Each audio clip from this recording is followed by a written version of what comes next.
Hello and welcome back to our YouTube channel. तो साथियों, अगर आप भी उनमें से हैं जो कि अक्सर सीआईडी और सीबीआई में कंफ्यूज हो जाते हैं, तो ये वीडियो आपके लिए है।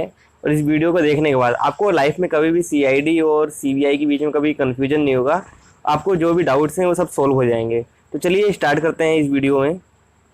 तो सबसे पहले अगर हम सीबीआई की बात करें तो इसकी फुल फॉर्म होती है सेंट्रल ब्यूरो ऑफ इन्वेस्टिगेशन। वहीं अगर सीआईडी की फुल फॉर्म की बात करें, क्रिमिनल इन्वेस्टिगेशन डिपार्टमेंट। तो सीआईडी और सीबीआई दोनों ही इंडिया की काफ़ी प्रतिष्ठित जांच एजेंसियां हैं और दोनों के ऑफिसर्स हैं वो वेल ट्रेंड हैं, जिनके अंदर great problem solving skills, strong interpersonal skills and have great critical thinking skills. और इसी के साथ साथ वो काफ़ी फिजिकली फिट भी रहते हैं।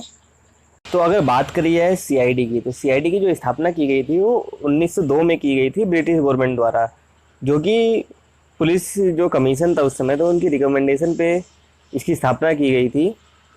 और अगर बात करी जाए सीबीआई की, तो सीबीआई की जो स्थापना है वो 1941 में की गई थी, दिल्ली में की गई थी। तो इसका जो पहले नाम था वो था स्पेशल पुलिस इस्टेब्लिशमेंट एसपीई, जिसका बाद में नाम बदलकर सेंट्रल ब्यूरो ऑफ इन्वेस्टिगेशन कर दिया गया 1963 में। और इसके जो फर्स्ट डायरेक्टर बनाए गए थे उनका नाम था डीपी कोहली। वहीं अगर अभी के डायरेक्टर की बात करें तो इसके हाल ही में जो डायरेक्टर हैं उनका नाम है ऋषि कुमार शुक्ला। तो आई होप ये तो आपको समझ में आ गया होगा। इसके बाद अगर बात करी जाए, तो अगर बात करी जाए सीआईडी की, तो आपको पता होगा इंडिया में कुल मिला के 28 स्टेट्स हैं। तो हर स्टेट के पास अपना अलग सीआईडी डिपार्टमेंट है, जो कि उस स्टेट के अंदर जो भी क्राइम होते हैं या फिर दंगे होते हैं तो उनकी इन्वेस्टिगेशन किसके द्वारा की जाती है? सीआईडी के द्वारा। तो ये कहाँ तक सीमित रहता है? यह एक राज्य के अंदर सीमित रहता है। और यह सीबीआई से अगर कंपेयर करें तो कंपेरेटिवली इसका जो साइज़ होता है वो छोटा होता है। और जो कि जो निचली अदालत है या फिर हाई कोर्ट है तो उनके ऑर्डर पे ये काम करता है। वहीं अगर ऐसे ही अगर सीबीआई की हम लोग बात करें तो CBI central bureau of investigation ये केंद्र सरकार के अंडर में आती है। और यह तभी वर्क करती है जब हाई कोर्ट या सुप्रीम कोर्ट के द्वारा आदेश दिया गया हो या फिर केंद्र सरकार ने कहा हो।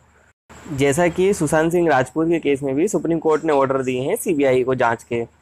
तो उसी तरीके से अगर बात करी जाए सीआईडी की कौन से केसेस की जांच करती है, तो जो सीआईडी है जो जैसे राज्य के अंदर दंगे हो गए और जो क्रिमिनल केसेस आते हैं एक स्टेट के अंदर, तो उन्हीं की जो जांच करती है वो सीआईडी करती है। अगर वहीं अगर सीबीआई की बात करी जाए तो यह जांच करती है करप्शन के जो भी सेंट्रल लेवल पे होते हैं, international scandal, fraud, murder, economic cases, जो भी ऐसे घोटाले वोटाले के केसेस आते हैं तो उनकी जाँच केंद्र सरकार के अंडर में सीबीआई करती है।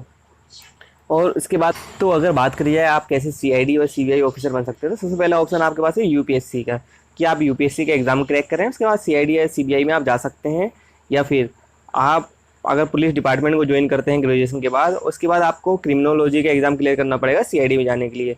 अगर सीबीआई में जाना है तो उसमें भी आप पुलिस फोर्स ज्वाइन कर सकते हैं। उसके अलावा आपके पास एक एसएससी सीजीएल का एग्ज़ाम होता है, उसको क्लियर करके भी आपको सीबीआई में रिक्रूटमेंट मिल सकता है।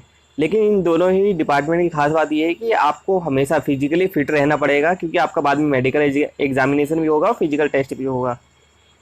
और उसके बाद अगर बात करी जाए तो इनके अलावा सीबीआई और सीआईडी की जो डिफरेंट ब्रांचेस भी हैं, तो अगर सीआईडी की ब्रांचेस की हम लोग बात करें तो इसका है fingerprint bureau, CBCID, anti narcotic cells, anti human trafficking and missing person cell.